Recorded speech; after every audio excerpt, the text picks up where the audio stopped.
single holiday season, people search on the internet, did Michael Jackson have any Christmas songs? Technically, he didn't have any solo songs, but he did have the Jackson 5 Christmas album, and I'm here today with Invincible Jacksons, and we're going to be chatting all about the album. Tori, Invincible Jacksons, welcome. Thank you so much for having me on. It is an honor to be with you today. You are one of my favorite creators in this community, so I'm just so grateful that you invited me on here. Yes, thank you so much. I'm like super proud of you and your channel. She does content all about the Jackson family, so that's everything from like Michael's solo stuff to events to lives. Yes, I do videos about the entire Jackson family. I love the entire family. So that is from the first generation to the next generations on. I just want to highlight that there is something special about each and every one of them and just let people know about them. Amazing. Well, I think we should just get on into this list. Quick introduction to the album. So this album was actually released on 1970 in October on the 15th of the month, and then there was a single that was released with it, which is Santa Claus is Coming to Town. That was released November 25th of 1970. A lot of collaborators were involved in this, but some of the most notable ones were the corporation that did a lot of writing for the Jackson 5 at Motown. Yeah, and actually the album itself, it was really popular that year, and it actually ended up charting at #1 on Billboard's special Christmas albums chart. Now at that time, Christmas and holiday albums, they couldn't chart on the Billboard 200 chart. So it wasn't able to get up there, but a lot of people say that it would have charted high if it was. But this ended up making the Jackson 5 Christmas album the top-selling Christmas album of 1970 and 1972. And it's funny because a lot of people know these songs, but they don't really necessarily know that it's Michael and the Jackson 5. I Saw Mommy Kissing Santa Claus, Santa Claus is Coming to Town, and even their version of Someday at Christmas, those get a lot of frequent radio play when you listen to like any of your like Light FM or adult contemporary stations where they play Christmas music. So I think, Tori, we should get into some top 5 facts that people might not have known about the Jackson 5 Christmas album. Firstly, which I think is super interesting, the Jackson 5 never celebrated Christmas. They were raised, the Jackson family, as a Jehovah's Witness family, and they never celebrated Christmas, which is really surprising if you listen to the album. They sing with such conviction, and they're just so good at emoting on this album. Yeah, and I'm sure another, since they didn't celebrate Christmas, it was probably out of the norm or the usual for them to do this. But another thing that was out of the usual was the time of year that they recorded it. Jackie said initially that when they went into this, they were not excited to record it because they had just spent a long time recording third album. They had one day off, and then the next day they had to jump into recording this album during the summertime. And he said it was like 95 degrees. But eventually, the album ended up becoming one of his favorite Jackson 5 songs. Oh my goodness, that is wild. Can you imagine, like, in the heat of the summer, like, with your popsicle, your ice cream cone, singing about chestnuts roasting in an open fire? And in California at that. They wanted to be on the beach, probably. Right. With palm trees in the background. So now let's talk about remasters and re-releases. So the original album was actually re-released in 1986 on CD. The original album clocked in at just around 35 minutes, and it has been remastered twice since then. Once was on the 2003 re-release that included a track which I love and Tori loves, and we're going to talk about later, called Little Christmas Tree.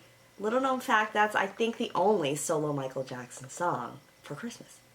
And then also they re-released it again in 2009, which includes The Little Christmas Tree, several remixes including a stripped mix of Someday at Christmas, as well as a group a cappella of Give Love on Christmas Day, and also I think Season's Greetings, which is Tori's favorite, right? Yes, you can hear some of the brothers, introduce themselves and give Season's greetings to the listeners. It's just nice to hear. It's a little added surprise. As she said, one of our favorite songs that was included on the Ultimate Christmas Collection was a lost song called Little Christmas Tree. Now, this song came about in 1973. Music producer Artie Wayne teamed up with George Clinton to create this new Christmas song. And it was supposed to be written from the perspective that he had I guess one holiday season, his girlfriend dumped him and left him in the cold, and he felt like the last unsold Christmas tree on Christmas Eve. And then he made this song, and he actually wrote it with Michael in mind to be the one to sing it, which ended up happening. This song did not get the single release treatment, but it did end up on the Motown Christmas compilation album called A Motown Christmas. Then it was forgotten about up until the 2003 re-release of the Jackson 5 Christmas album. And then finally, it got included on the Ultimate Christmas Collection in 2009. Just amazing. If you guys have not heard that song, you've got to listen to it. It's like, it's heartwarming, it pulls at the heartstrings, and it gives like all those fuzzy feelings. Okay, so lastly, our 1, 2, 3, 4, 5, our fifth fact. I held up 10, but I really meant 5. Our fifth fact is that these songs have a lasting legacy. There have been official visualizers, as they call them, or music videos released of some of these songs, including Give Them on Christmas Day, Have Yourself a Merry Little Christmas, which Jermaine sings lead on, right, for the most of it. And I Saw Mommy Kissing Santa Claus. So Motown made these. They're all like animated music videos. My favorite is Mommy Kissing Santa Claus. And the funny thing is that, like we said earlier in the video, these songs have had a long-lasting impact on people's holidays since the 1970s. I grew up listening to some of these songs as a kid, and recently Santa Claus Is Coming to Town charted at number 9 on the Billboard R&B and hip hop holiday charts last season, which is amazing. I didn't even know that they had number 1 hip hop R&B holiday chart, but they do. Yes, the Jackson family legacy, it's still alive today, and this album is still being listened to.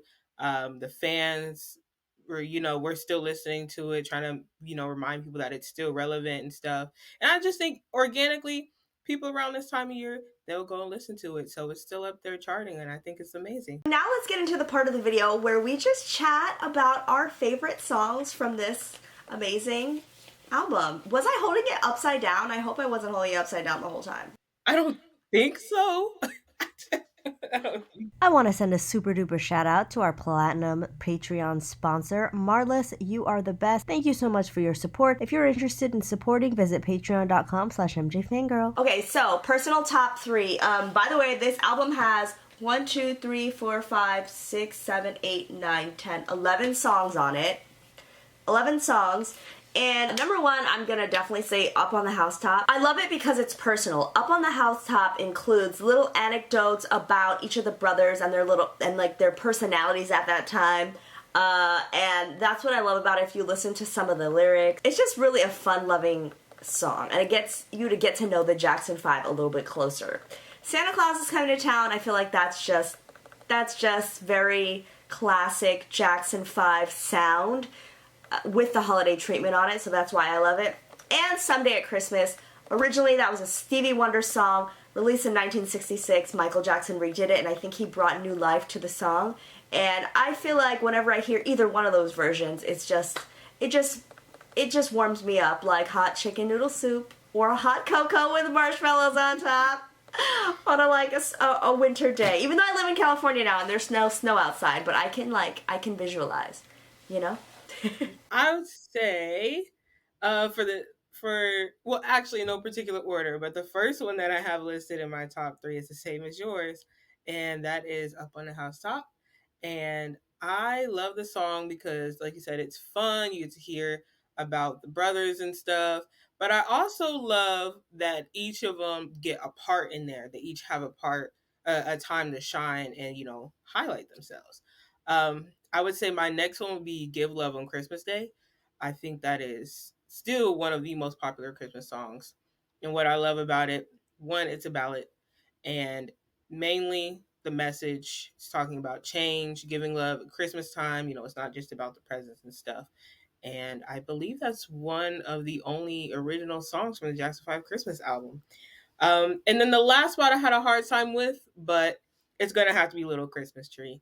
It was released in 73. That means you get to hear Michael at a little older age, so his voice is a little bit more matured, which I think is very interesting to hear. And that means around this age, the songs that he was doing kind of reminded me of songs from Music and Me and his songs from Forever Michael. Oh, I love that. And that is a good point. I never thought about that, but you're right. Like, it was filmed at a different point in his childhood or his preteen, teenage years.